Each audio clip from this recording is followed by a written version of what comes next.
Are you okay with him moving to the head of the class of the Heisman with those two games? Because he wasn't even in the discussion before those two games. This is a big opportunity for Dylan if he wants to continue to make his case for the Heisman Trophy, and I think he's shown that. I mean, what is he, a sixth-tier player who's going to probably end up setting most of the passing marks because he's been around for so long? So why not also throw a Heisman Trophy in the mix?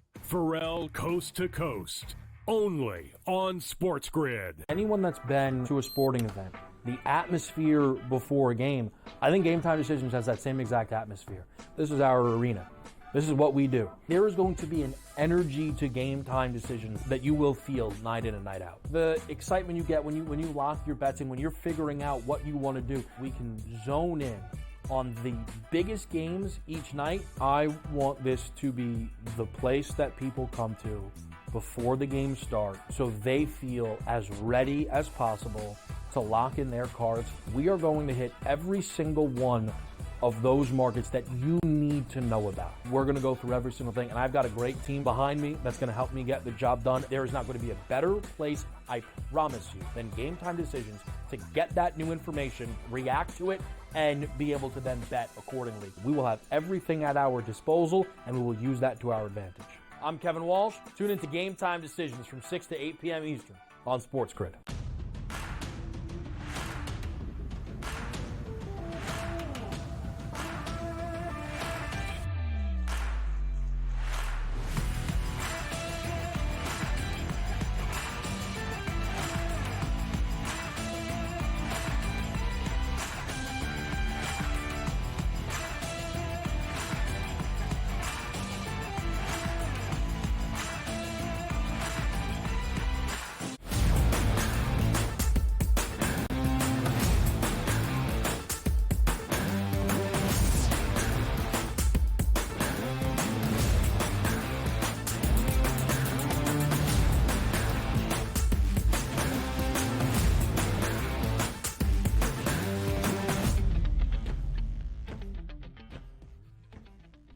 2 hours down, 1 hour to go. My goodness, the hot topics just continue to fly right here on the early line, Sirius XM channel 159. Donnie right side along with Dubs Anderson, having fun on a Wednesday morning. We're going to get to the Fade the Public poll in just a moment, Dubs, but keeping it all in Halloween.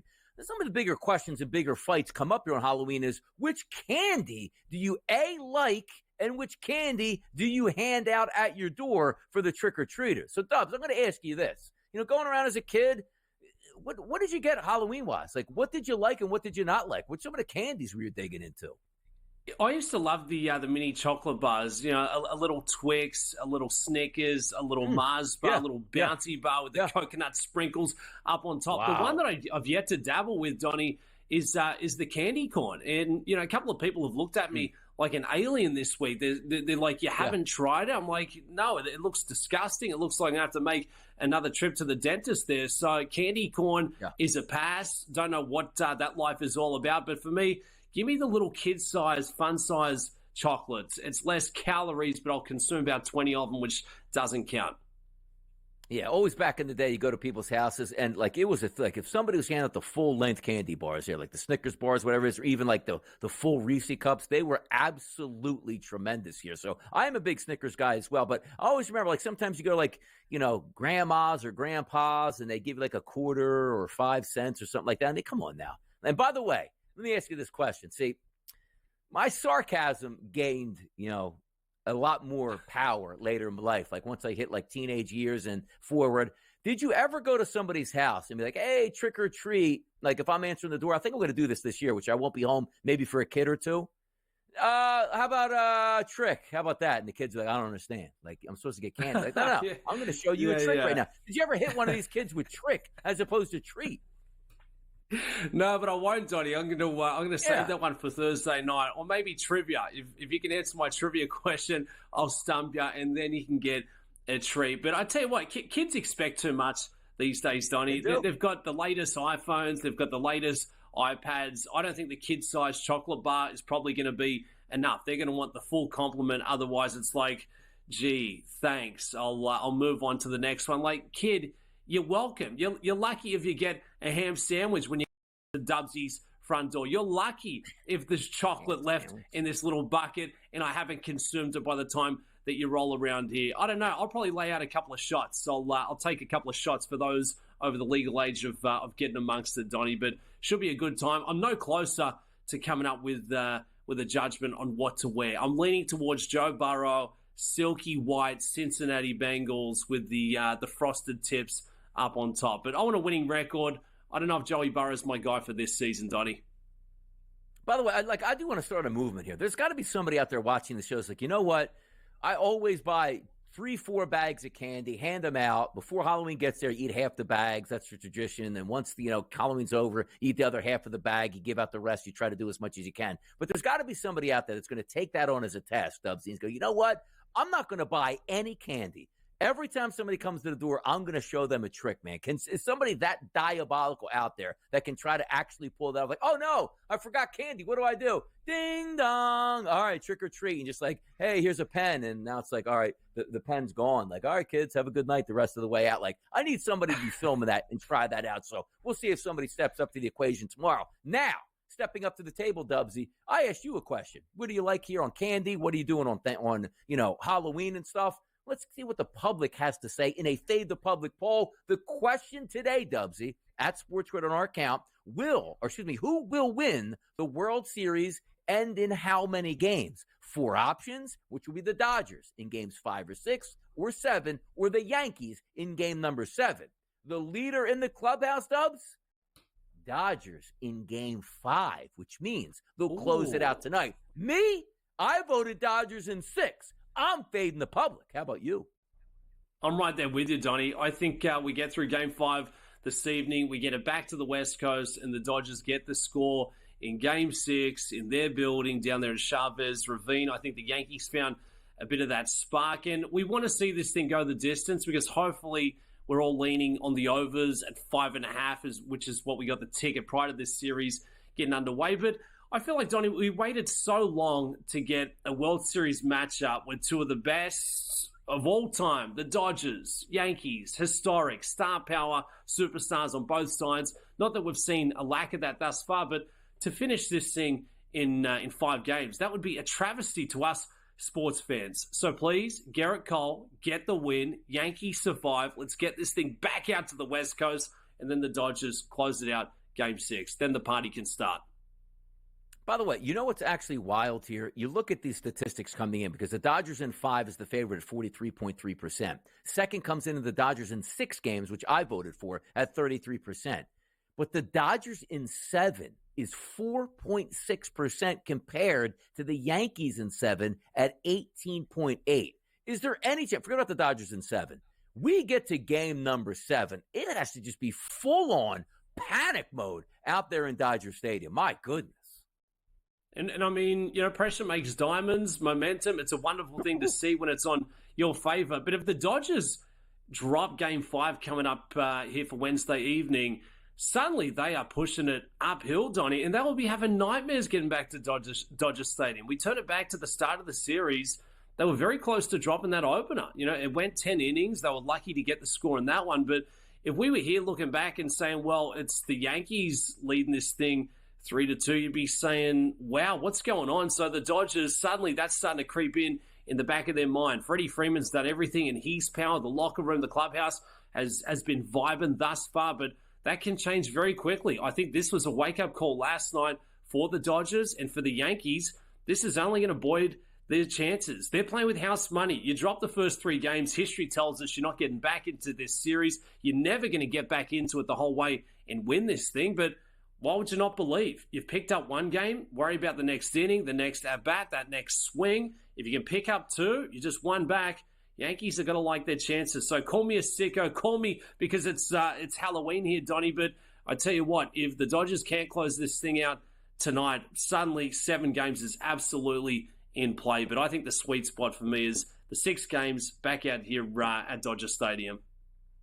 The champagne bottles were in the house last night. Had to put them away. Will the champagne bottles come out and be put away once again tonight? If we're looking at the odds board from the FanDuel Sportsbook, it opened up as a minus 136 favorite towards the New York Yankees. It now sits at FanDuel Live at a minus 142 price. The total, which opened up at 8, now sits at 8.5 at the FanDuel Sportsbook. So money coming in on the home team, Dubsy. Money coming in on the over tonight.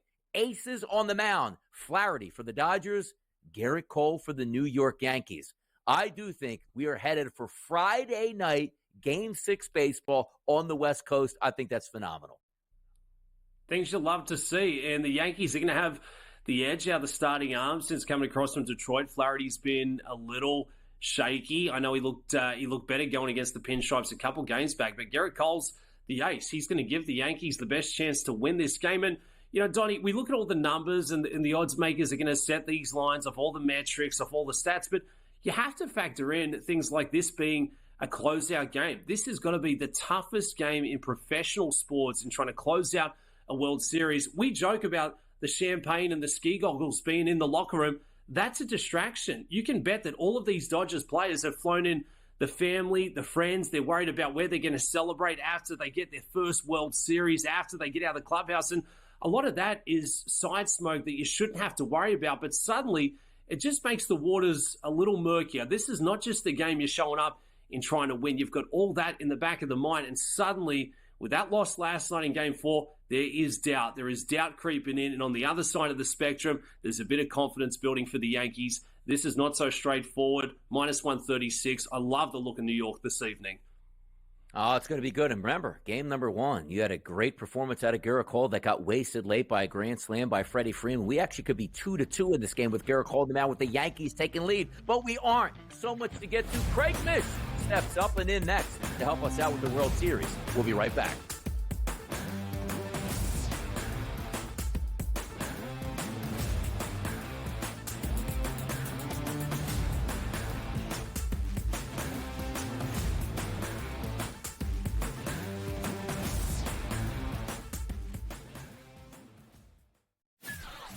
That kid on the two-point conversion play was wide open on the right side of the end zone, and the kid threw it about 15 rows over his head. People crystallize Georgia and Alabama. They put them on the shelf above everyone else, and they're just not there this year. I thought the kid Beck was great on Saturday, but they barely beat Mississippi State, who is porous. Pharrell Coast to Coast, only on SportsGrid. Anyone that's been to a sporting event, the atmosphere before a game, I think Game Time Decisions has that same exact atmosphere. This is our arena. This is what we do. There is going to be an energy to Game Time Decisions that you will feel night in and night out. The excitement you get when you lock your bets in, when you're figuring out what you want to do, we can zone in on the biggest games each night. I want this to be the place that people come to before the games start so they feel as ready as possible to lock in their cards. We are going to hit every single one of those markets that you need to know about. We're going to go through every single thing, and I've got a great team behind me that's going to help me get the job done. There is not going to be a better place, I promise you, than Game Time Decisions to get that new information, react to it, and be able to then bet accordingly. We will have everything at our disposal, and we will use that to our advantage. I'm Kevin Walsh. Tune into Game Time Decisions from 6 to 8 p.m. Eastern on SportsGrid. Look, Aaron Rodgers, it does seem like he really enjoys, people like us, Vinny, talking about him.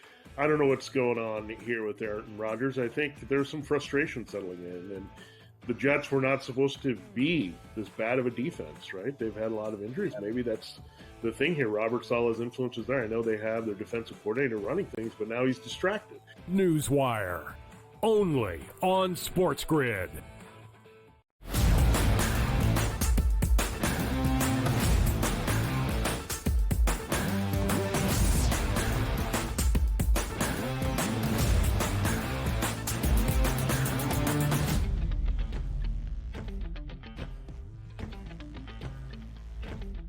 Hour number 3 in full effect, no doubt about it. Having fun. It's Stubbsy, it's Donnie, it's the morning on a Wednesday. Now it's time to bring in Craig Mish, Newswire's host, coming up at 11 a.m.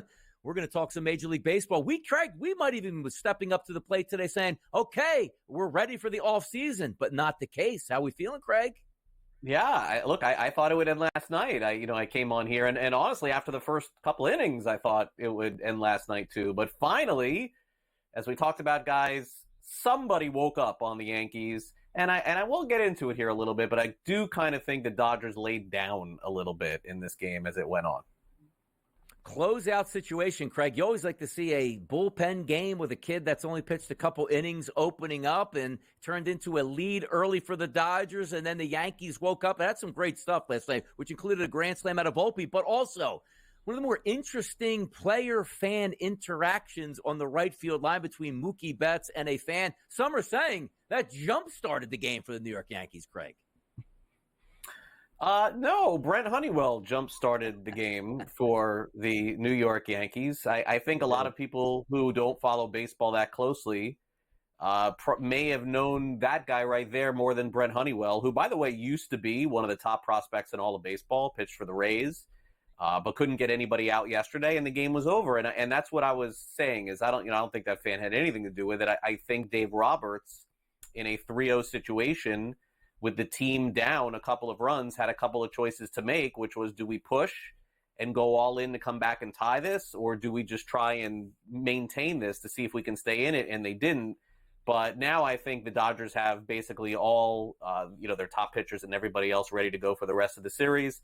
But I definitely think you have to give the Yankees credit, absolutely, for coming back and taking that game yesterday. But inevitably, I really, again, based on history, and as long as I've been watching this, guys, no team comes down back from 0-3 to win it all. So could the Yankees certainly use that momentum, Donnie? I think you may be right. I think we could be headed back to L.A., but I still can't change my opinion on the way the series is going to end.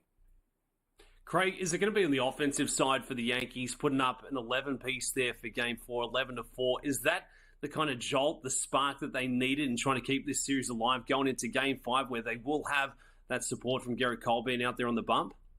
Yeah, it's hard to say because the game was really close until they brought in a pitcher who hadn't pitched in the postseason. So, I'm not saying that the white flag was waved in that spot, Dubs, but it definitely felt like they were just hoping to get a good performance out of a pitcher who really had no impact on them in the postseason. So, look, in the end, Aaron Judge did get a hit. I understand that. But in the end, it's going to have to be their big guys that continue to contribute. But last night was really what I thought the World Series was going to look like, where maybe you'd get a Rizzo hit or a Jazz hit or a Volpe hit or Wells, like those guys. Like I thought to win a World Series, everybody has to contribute. Juan Soto put the Washington Nationals on his back when they won the World Series back in 2019, but they also had other contributors to that team too. They had Trey Turner, Anthony Rendon, a lot of other All-Stars that all stepped up in the big moment. It's going to have to happen for the Yankees to get to 7. It's going to have to be Judge. It's going to have to be Soto, yes. But it also has to be those other players that you saw hit last night. Extending the series, which I always think is interesting, and we're baseball fans, so I love it. Like, more drama tonight. I would even love if it goes back to Game 6 and even at Game 7, which would be great. But, Craig, to me, when do we start to turn the pressure up on the Dodgers? Because last night, you're right. Closeout game, bullpen situation, guys that haven't pitched before, let's just see what happens. You give that away. Gerrit Cole steps on the mound tonight. When do you think that pressure starts to hit where Dave Roberts goes, okay, it's time to close this out? Because 6 and 7, if it does get back to L.A., it feels like for me, game number 6 still would be on the Yankees to try to win that. But if it gets to a game number 7, I can't imagine what that clubhouse is feeling like with the Dodgers. Yeah, I think we're still, Donnie, far away from that happening. We are. It's hard to envision that scenario where the Yankees win tonight and then they win Game 6. I think probably if the Yankees win tonight, then there would be some pressure going into that. But then again, like the difference is in the series, not that home field advantage means a lot, but you're going to have that Dodger crowd going crazy again for them. And then any nervousness is sort of out. Like there's not going to be that kind of energy. I mean, a lot of people have said that the energy in Los Angeles at Dodger Stadium was as strong as it ever has been for any game in those first 2 games of the series. So I would imagine, and again, maybe I'm not the right person here because I thought the Yankees, I thought this was going to be over. Initially, I thought the Yankees were going to win the World Series. So fading me has been the way to go in the World Series for sure. But I do think in the end, the Dodgers will win. I don't know when it'll be, 5, 6, 7. It's funny, last night, I was at my son's baseball practice, guys, and they were all asking me because, it's like, oh, he's the expert, right? And I was like, well, we did see the NHL Stanley Cup Finals, the Florida Panthers go up 3-0. Yeah. Edmonton came back 3-3, and then the Panthers had to win in Game 7. So in sports, it's not unreasonable to think that it can't happen. But what we saw from Edmonton in the Stanley Cup Finals in Game 7 is they were out of gas for pushing those 3 games to wins against the Panthers. And I think the same thing could happen for the Yankees too. It's like you go so far all in, Game 4, all in Game 5, all in Game 6. Eventually, it comes to an end. Momentum, it's a wonderful thing in professional sports. Craig, the Dodgers still firmly holding this series 3-1 in their grasp. Who's been the standout outside of Freddie Freeman? Freddie Freeman has been fantastic for the Dodgers thus far, but who's been another name that stepped up to the mark and really supported Freddie and keeping the Dodgers in control? I mean, he's been far and away, Dubs, the most valuable player. I don't think he would need to do anything tonight or even in Game 6 to still win. But look, I think the surprise at the very least has been the contribution that Walker Buehler has given to the Dodgers, because there's a path for him to pitch again potentially in the series where you were kind of like, can he give you 2 innings? Can he give you 3? And all of a sudden he's dominating again. Remember, he was a big part of that World Series team in 2020. So Dubs, for me, that would be the pitching contributor. Offensively, it just seems like on any given night, it can be somebody other than Freddie Freeman, Kike Hernandez, or Mookie Betts, or Ohtani, or somebody else. Buehler's been a surprise for me, because I think if they did not have Buehler, and Donnie asked me that question, when does the pressure begin? I would be like, who the heck is going to pitch for the Dodgers? But knowing how well Buehler pitched last time against the Yankees, you'd feel pretty good about his chances again. Before the hot stove, we're going to put you on the hot stove right now. Yankees-Dodgers tonight. Who gets that W? Oh my gosh! So fade me, I guess, because I've been wrong a lot here. So I'll say the Yankees push it to Game 6 and it ends back in LA. It's in Game 6. More content. We love that, Craig. And you want more content out of Craig? Newswire starts 11 a.m. Eastern right here on the SportsGrid Network. Craig, thanks for tuning in. More baseball. Maybe we get it for Friday night. We'll be right back.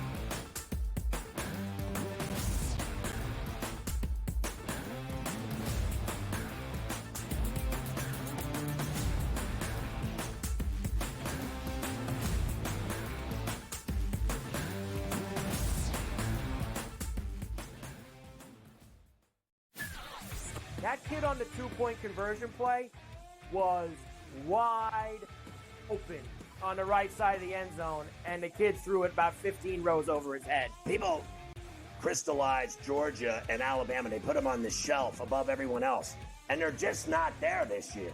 I thought the kid Beck was great on Saturday, but they barely beat Mississippi State, who is porous. Pharrell Coast to Coast.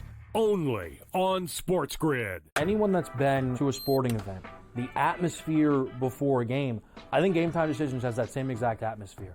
This is our arena.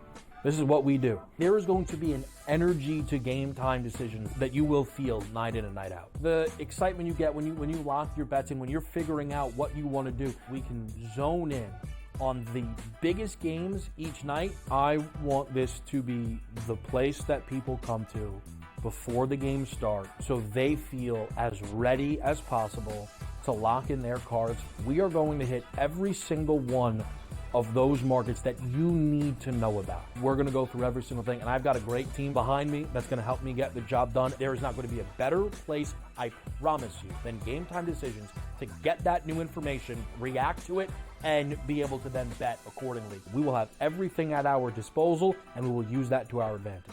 I'm Kevin Walsh. Tune into Game Time Decisions from 6 to 8 p.m. Eastern on SportsGrid.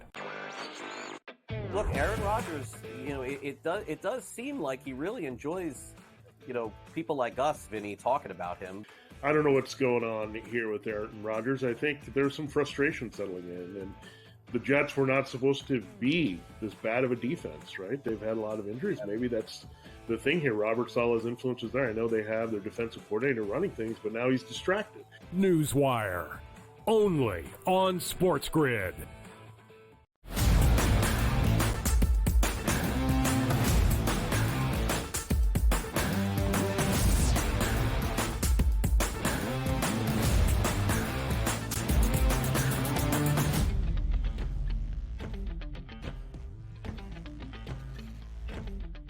Now, you wanted moments yesterday, you got them. Anthony Volpe with a grand slam, and for some weird reason, never met Derek Jeter and had to take a picture with him after the game. And you say, Donnie, why do you care about a player taking a picture with another player for a photo op? Oh, perfect segue as we get into it tonight, Dubsy. The NBA takes place. It's the Los Angeles Lakers. It's the Cleveland Cavaliers tonight. That spread's 4.5 currently right now as a favorite towards the Cavaliers, and a total of 225. But here's the issue with this game. Forget about the handicaps here. Bron and Bronny are going to show up in Cleveland tonight for a family photo. And I wonder about this, Dubs. Sometimes when you get married, you pick out a videographer, you pick out a photographer. Have they been doing this here? Because photo op night number 1, which they got, fantastic. They loved it as a family. I panned, quite frankly. He hasn't appeared in a game yet, but he's going to appear in the game tonight for another photo op, and then he's going to be banished to the G League. Let's start there. Lakers, Cavs, off the court here. Bronny coming to town. Big deal, no big deal, making a mockery of the NBA, or Donnie? You're being way too harsh. It's a great family moment. Oh, get out of here. We're not at Disneyland riding up and down Splash Mountain here, Donnie. What's going on? I mean, we've seen enough from Bronny James. He looks like, a 12-year-old playing amongst men. He's not built for it. He doesn't have the skill set. It's a complete insult to the opposition in the Cleveland Cavaliers, and LeBron James has far too much control over this Lakers team. So let's get another photo opportunity in the mix. Let's get it done and dusted. He ain't putting up points. He ain't putting up buckets. He ain't getting rebounds. This is an absolute disaster from the jump. And this is what happens when your podcast co-host is the head coach in JJ Redick. The Lakers are playing some good basketball. They don't need this distraction or this sideshow. And imagine what it tells the rest of the locker room. Like, yeah, okay, we'll step aside and we'll let him have his a couple of minutes in the spotlight as we go back to Cleveland here.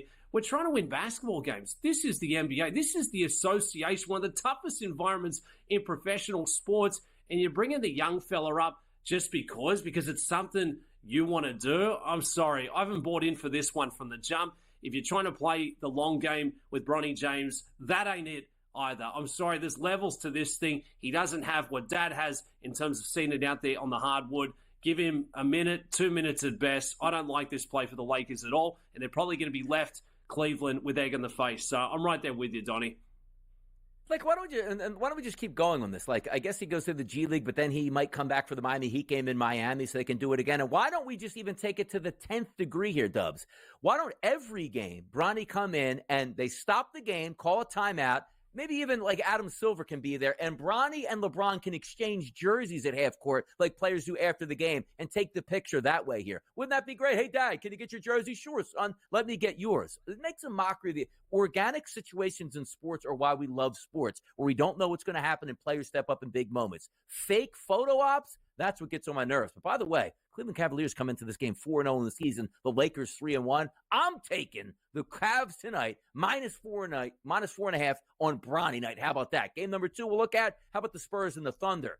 Big line here. 12.5-point spread for 12-point spread live for the Oklahoma City Thunder. Total of 221. Spurs Thunder, Dubs. Any feels? Wembanyama, OKC, SGA? What do you got?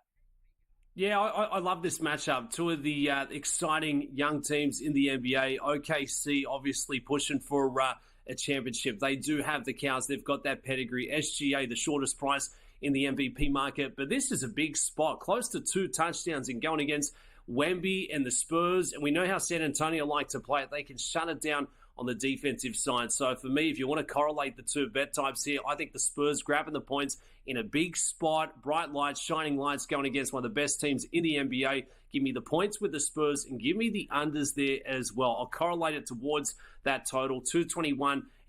I don't see a way in which we get over that. I caught up with a couple of Suns players last week, Donnie, and I was lucky enough to ask him, who scares you in the NBA? Who is that big that just wows you in their presence? And like, Wemby. Wemby is a really big dude. There is no one like him. So really tough in trying to score against. And I think the kid's an absolute superstar. One of my craziest bets of the year, quadruple, double at 12-1 for Wembanyama. Give me the Spurs. Oh, dig in. Celtics Pacers here also. Take a look at the Celtics 4-0 in the season. The Pacers 1-3. Currently live, -6.5 favorite for the Celtics. The Pacers total in this game 235.5. Give me the over in this one. Let's have some fun. It's on the move.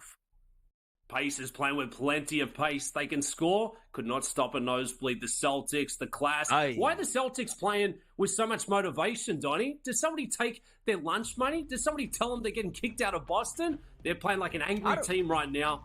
Let's go. Maybe the Celtics don't show up because they're watching Bronny James night in Cleveland. Could be upset alert, baby. Go Madden next.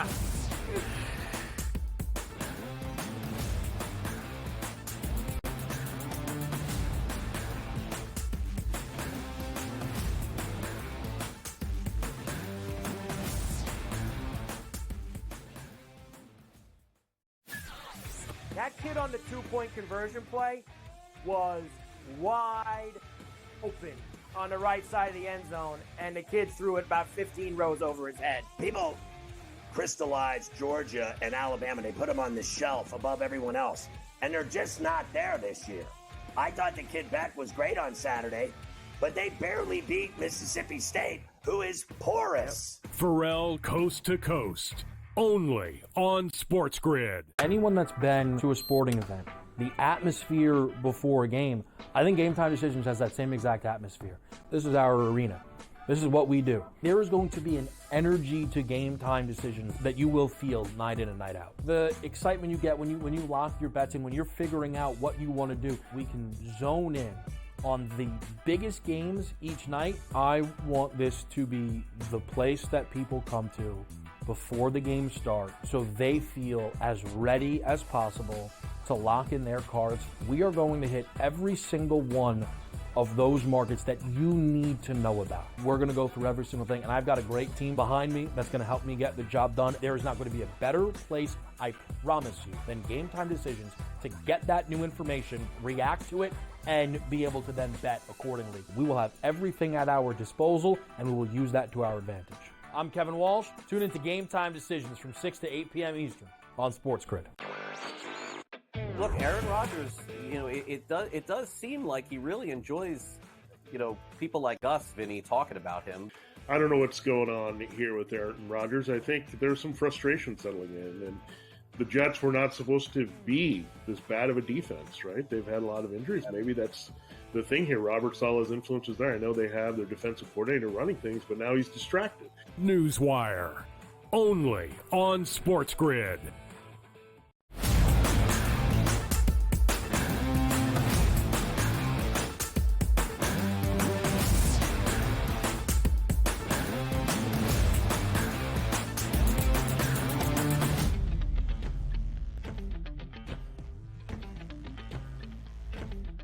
Whoa, don't look now. It's the early line, Sirius XM channel 159. It's still Dubs Anderson today. We are going overtime with Dubs. Why? Because we got a World Series game number 5 to talk about tonight in the Bronx. Flaherty, Cole, 8:08 p.m. Eastern. 8.5 the total. 142 is the favorite side here now for the Yankees, up from earlier, as you see that graphic at minus 136. The people are buying in on the Yankees. My question to you, Dubs, is, by the way, do we know who's either singing the national anthem or maybe coming out and doing a couple sets, 2-3 songs, dance around on the mound at this point? Do we have any ideas on the entertainment tonight? I think Fat Joe's given us an encore. I tell you what, polarizing receptions from social media. Ice Cube out here in the West Coast. Fat Joe, apparently he didn't step up and give us prime time. I guess it was back in '96 where Fat Joe was still a thing. But excited for this one, Donnie. Doesn't get much bigger than Game 5, Yankee Stadium, World Series, must win for the Pinstripes. And I think they found a little something last night. Garrett Cole, the ace, going to give them the best chance for success, and I think I like the Yankees in this spot. The total's a tough one for me, Donnie. I love the unders. Flaherty looked fantastic in his first start in the World Series, but he's been a little spotty. At first glance, I think it's going to be a low scorer, but maybe a total that I would keep an eye on during the live betting. If we get that nervous energy like we saw in Game 4, third, fourth inning, maybe look towards to jumping on the overs, but I think the Yankees in this spot must win. They're playing with house money. What have they got to lose at this point? So give me the Pinstripes, Donnie. By the way, let's get into some extracurriculars here, too, because it's landmark cities playing each other, right? Los Angeles going up against New York. Like, Ice Cube is just the epitome of cool. Comes out, does a set, awesome. Dodger Stadium, iconic. The background, it's bright sunshine. It's nice weather out there. Do you feel like coming back to New York, it's supposed to be colder weather, which is actually not right now, your normal everyday stadium for Yankee Stadium, which they have now, and, Fat Joe comes out. Do you feel like Fat Joe was like a last option where they went down like a list of people and didn't show up? Like, they didn't just call Fat Joe, like, you're the guy we want here for game number 3 and hype it up. Do you feel like that was turned down like multiple times? Yeah, I feel like, when you've got a good friend's birthday and you've completely missed the boat saying, oh, no, it's tomorrow. Let me hop on Cameo. Mm-hmm. I can get David Hasselhoff to give us a $10 birthday shout out. That's how I feel about Fat Joe showing up to perform at the World Series. Where's Jay-Z? Where's Jay-Z, my guy? Pay whatever it costs to get him out there in the mix. If you want to try and top Ice Cube, I tell you what, Ice Cube, he hasn't aged a day, and he was out there with the Dodger jacket, looking slick, cool as ever. So the Dodgers have had the edge on that side of things, and maybe that's the mental advantage that you need. It didn't even look like the Yankees were impressed from what they saw prior to first pitch there. So they're going to need something special to live up to the mark of this one, and that can be enough, Donnie. You've got to get that ballpark rocking and rolling. They're paying, a significant price for these tickets. It's not $10 up on StubHub going against, the Oakland A's back there at mid-July. This is a big spot. Pay the price. Get the big names in attendance. We want to see it. Don't these heavy hitters have like a laundry list of A-listers and superstars they can just call up? Doesn't Aaron Judge, Juan Soto have a couple of boys they can say, hey, come and give us 2-3 songs. Don't have to be bangers, but just get this thing going. Fat Joe hasn't been fat in 20 years, and he's back in the mix. True. I'm sorry. We could have done better. True.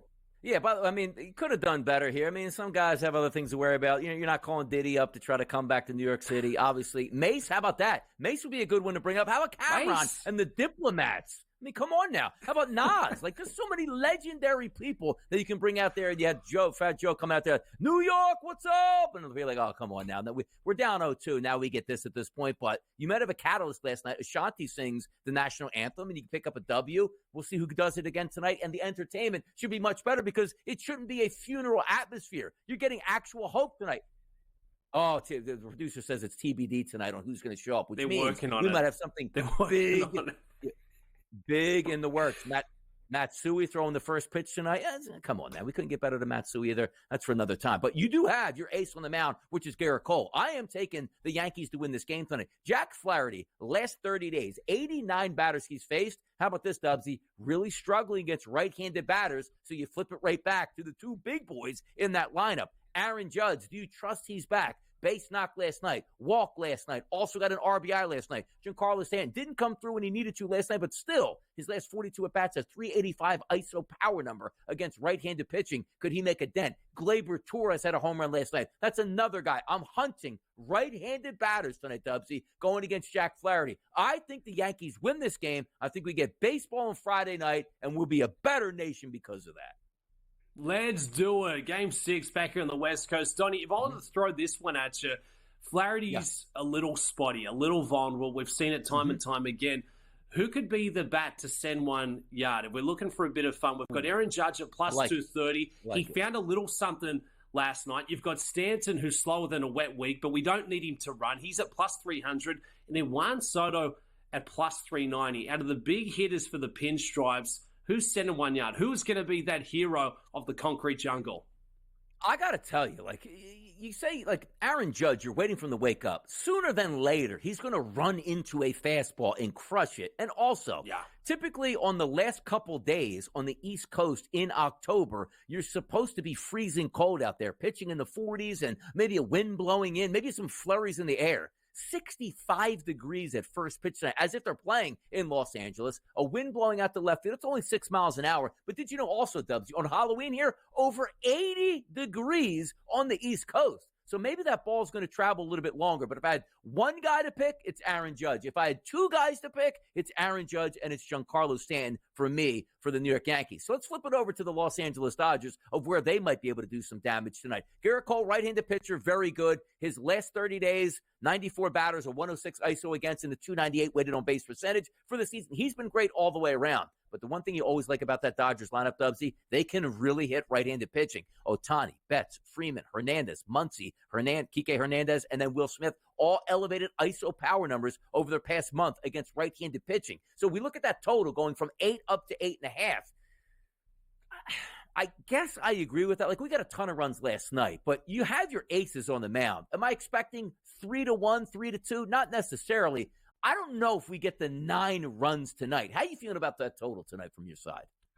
I don't like it, Donnie. I think both arms are going to be out there 4-5 innings pitch. Hopefully, if everything's going right there. Flaherty looked great in his first game for the World Series here. And in terms of Garrett Cole, I don't think he's going to be overawed by the situation. So again, I think the total is something, if you don't like the unders, maybe just hold off and try and attack it live if both these arms start to look a little shaky, if they start to make a couple of bullpen moves there. But I like the unders. I think it will be a low score. And as you highlighted, doesn't have to be an English Premier League 2-1, 3-1 at 8 runs. We've still got plenty of coverage. It feels like it's going to be a 4-3 kind of game in favor of the Yankees there. So I like this one. Out of the Dodgers, out of the bats that I'd be looking to step up and maybe find a bit of contact late in this one, Teoscar Hernandez, you can still get him at a decent price. And Tommy Edmonds had a really good series. I mean, you look at both lineups here. There's just superstars, star power across the board. So it's going to be a fantastic one again. And I don't know, Donnie. I mean, when you look at the pressure makes diamonds, or you can put in the car tires there. You would have to say that the Dodgers are carrying a bit more pressure coming into this one, trying to close out the series. I think the Yankees are showing up saying they wrote us off. We're going against history. We didn't have a chance last night. Now suddenly we've got our best arm to get us underway here for Game 5. I think they're playing cool, calm, collected, house money kind of baseball for the Yankees tonight. Dubs, question for you, too, because I know the fans got ejected last night from that game, but I don't think they're banned from the ballpark. What are the odds in the over-under tonight? They find their way on the TV screen by being in the ballpark again, Dubsy. What do you think? Hey, it worked from last night. I'd be paying to get them back in the building. I don't like it when the fans interact with the players, but the thing that blows me, Donnie, is that the press caught up with these two bozos, and this has been a game plan. They always said if it comes in our direction, I'm grabbing the ball, you grab his other hand, and we're playing for our team. The city is riding with New York, baby. Give me the Yankees for Game 5. Come on. By the way, did John Sterling call that a home run on that Mookie Betts play down the right field side? He probably did. We're going to talk more next. Listen here.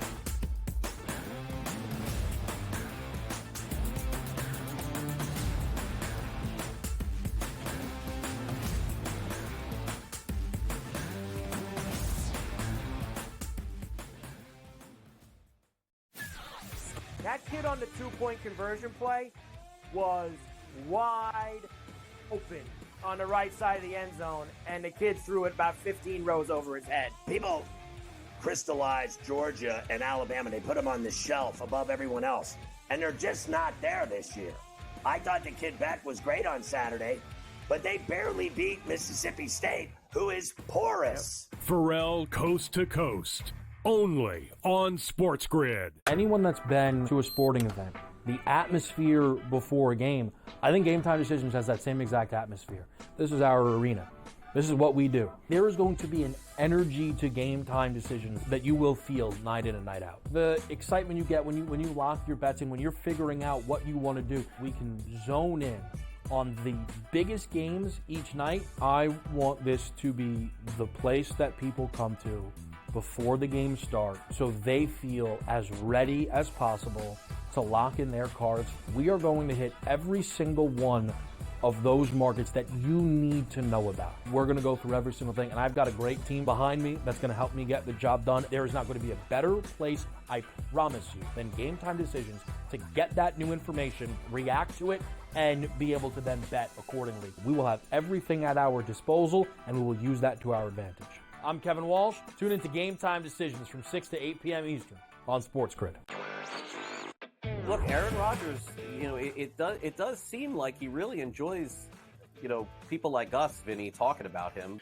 I don't know what's going on here with Aaron Rodgers. I think there's some frustration settling in, and the Jets were not supposed to be this bad of a defense, right? They've had a lot of injuries. Maybe that's the thing here. Robert Saleh's influence is there. I know they have their defensive coordinator running things, but now he's distracted.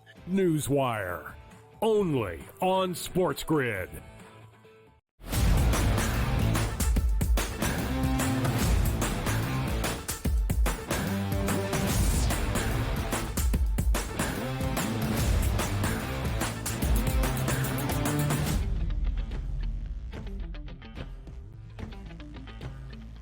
Oh, we having fun? Absolutely. We always do on the early line, hour number 3, talking so many hot topics here. Bringing in our next guest is Joe Madden into the equation. We got a lot of stuff to go over, Joe. How you been?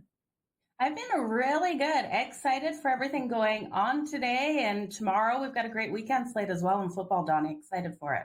Everything. So much action packed, and you're right. Just a minute when we get like a breath, like, okay, everything's done. Tomorrow we get the NFL week started up once again, and let's head right there to the Meadowlands, to MetLife, and a lot of question marks across the docket. It's the Houston Texans taking on the New York Jets. This line opened up at the FanDuel Sportsbook, Joe, -1.5. Still sits at 1.5 today there. Other outlets reporting 2 and 2.5 as a favorite towards the Jets. The Houston Texans come in to me as the better team, but injured. Stephon Diggs goes down with a knee injury. Nico Collins not yet back. So my question to you is, could this be a last stand for the Jets? We've been talking about this for 5 weeks now, but is tomorrow the final last stand for the New York Jets? Well, yeah, everyone keeps saying this, right? And my money can't go on the Jets anymore. I didn't take them last week, Donnie, versus the Patriots. And you look at that game, they allowed the Patriots backup quarterback to drive down that field and score the game-winning touchdown. So how can I trust this team? This team has missed 88 tackles so far on the season. This defense isn't looking like themselves. Devontae Adams isn't clicking with Aaron Rodgers out there like we expected. We expected that huge, big impact with him joining this team. I've got to roll with the Houston Texans in this. I know injuries are huge here, and we know that CJ Stroud did struggle the last time he played the Jets. Last season, we saw those struggles out there on the field. He wasn't able to complete that passing touchdown even, but I trust in this team more, and I trust in the Houston Texans defensively. If you got Joe Mixon in that backfield, he's phenomenally strong. He's been able to get a touchdown in every game except for that game where he did have that ankle injury. So I'm high on the Texans. I'm high on Joe Mixon, but I do think you look at some of the receiving props in this one as well. Now, Tank Dell was a phenomenal weapon last season for CJ Stroud, and I'm looking for him for his longest reception because we know at some point this defense of the Jets has to wake up, has to stop allowing the quarterbacks to throw on them. But I do think CJ Stroud will be able to put that big pass down the field. Over 22.5 is his longest reception number for Tank Dell. I love it, but we have to have a little bit of faith in Aaron Rodgers to connect out here. Now, I'm not taking Devontae Adams because I do think Houston with their defense will be all over Adams. You don't want to allow him to get open out there. Garrett Wilson, though, a great target out there for Aaron Rodgers. His longest reception sitting at 21.5, Donnie.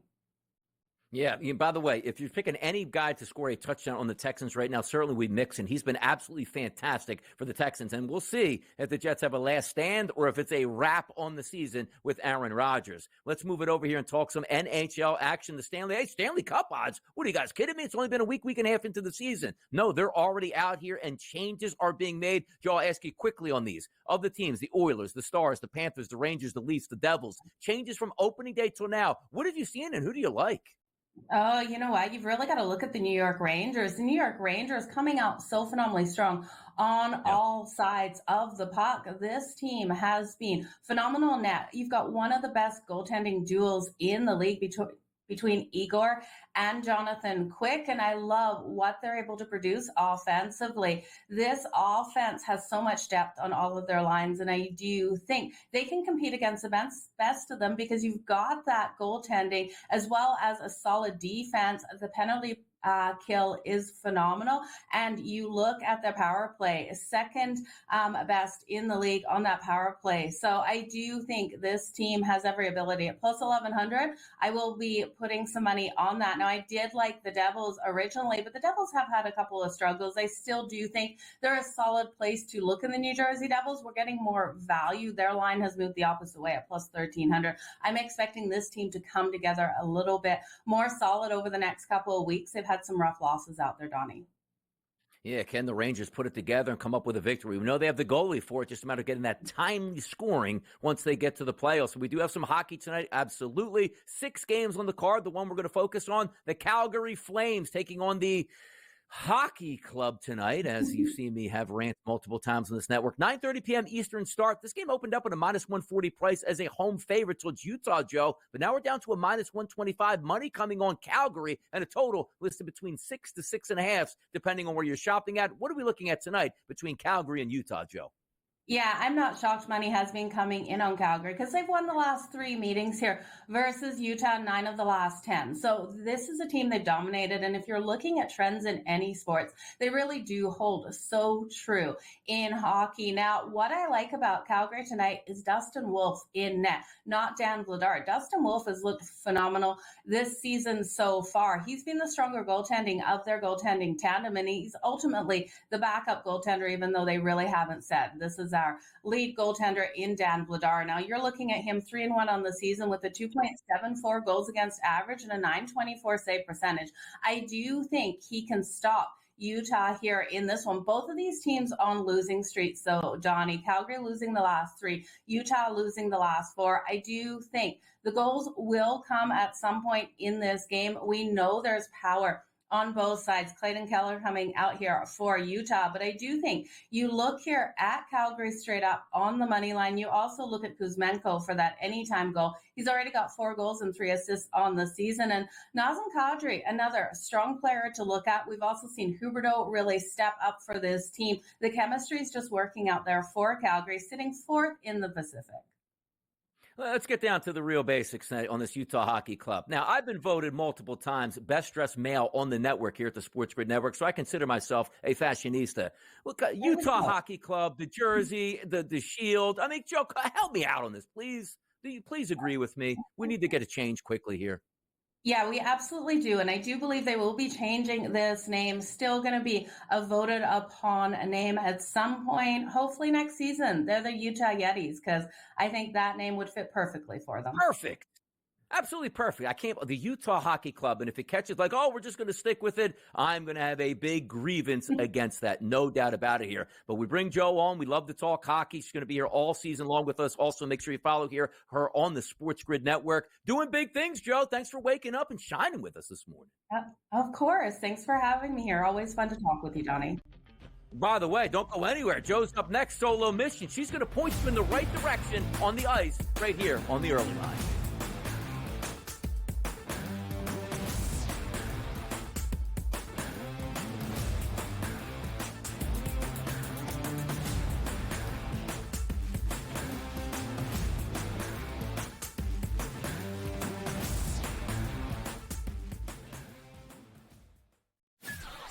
That kid on the 2-point conversion play was wide open on the right side of the end zone, and the kid threw it about 15 rows over his head. People crystallized Georgia and Alabama. They put them on the shelf above everyone else, and they're just not there this year.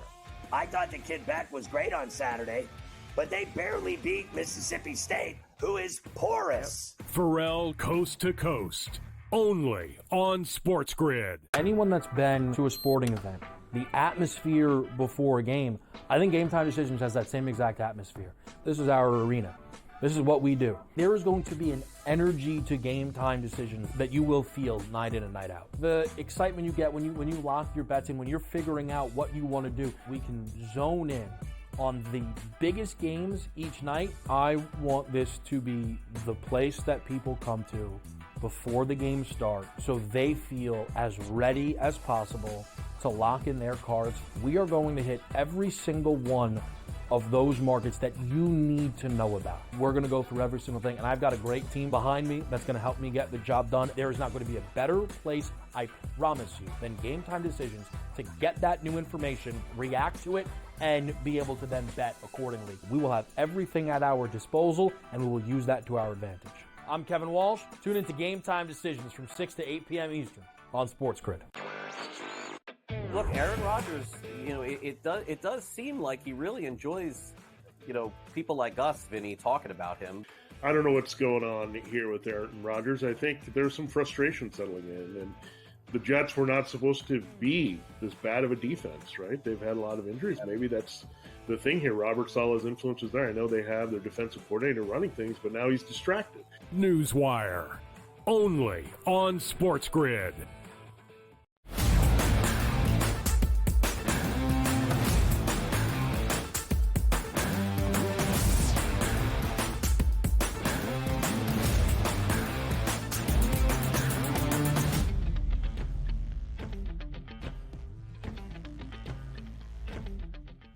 Oh, welcome back to the early lines. Okay, you guys, let's talk some hockey. We talked Calgary versus Utah already. We're rolling with the Calgary Flames in that situation, but there are 5 other games out there on the ice. I've got a couple of same game parlays. So let's get straight into it. The New York Islanders taking on the Columbus Blue Jackets. This is the first road game here of 3 for the Islanders, and they are on the second night of a back-to-back after losing at home versus the Columbus Blue Jackets last night. I do expect tired legs, and this is a battle of the Metro here. We've seen the Columbus Blue Jackets be able to put those goals on the board, averaging 4.13 goals per game, and I do think they'll be able to hit Varlamov in a net for the New York Islanders. So in this one, I'm going to ride here with the over 6.5. Now you're getting plus money to the over 6.5 at plus 100, but I do think this game has every possibility of OT. I think this is a 4-3 style game, one in overtime. So give me the overtime bet in this one at plus 360. We got to talk about the Winnipeg Jets. Now, the Winnipeg Jets did take the L. They took the loss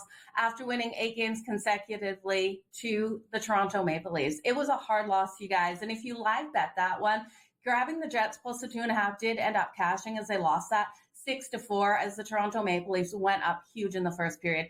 They're facing the Red Wings now, and you got to think this team is going to come out and want revenge on anyone that they're facing. So the Red Wings, a prime target here to take the loss, but I'm going to play this one a little bit more cautiously.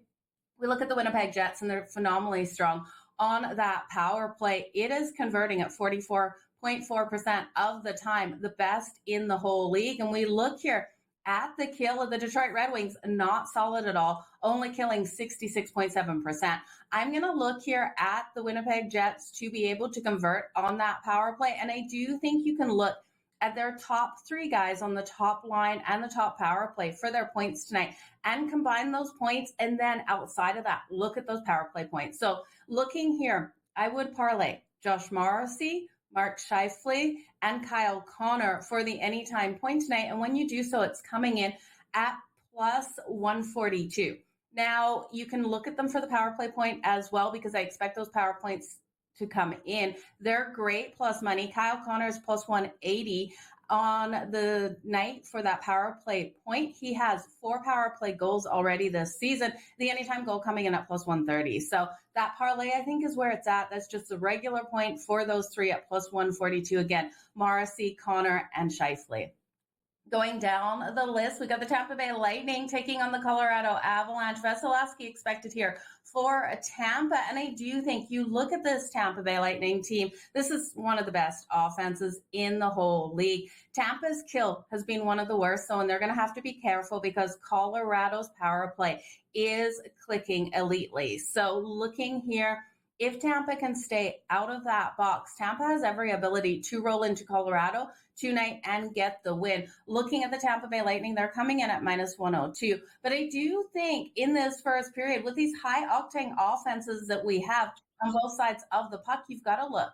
Both teams to score in the first period, coming in at plus 155. Let's jump into the Vegas Golden Knights taking on the LA Kings. Now, we know the Kings lost last night to the San Jose Sharks. And in hockey, you guys, looking at that look-ahead situation is so needed. The Kings were looking ahead to Vegas today because this is the number 1 and number 2 team in the Pacific. They didn't care about the number 8 team in the San Jose Sharks last night. So always look for that in hockey. Look at those advantages. But tonight in this matchup, they're just so outmatched here by the Vegas Golden Knights. The Vegas Golden Knights should be able to get the win here with Adin Hill in goal. Darcy Kemper expected here for the LA Kings. And while they might come out strong at first, I do think the Vegas Golden Knights pull away in this matchup here. So give me the Vegas Golden Knights laying the puck line, laying 1.5 goals for the full game at plus 210. It's a 5-2 style win here, I do think, for Vegas.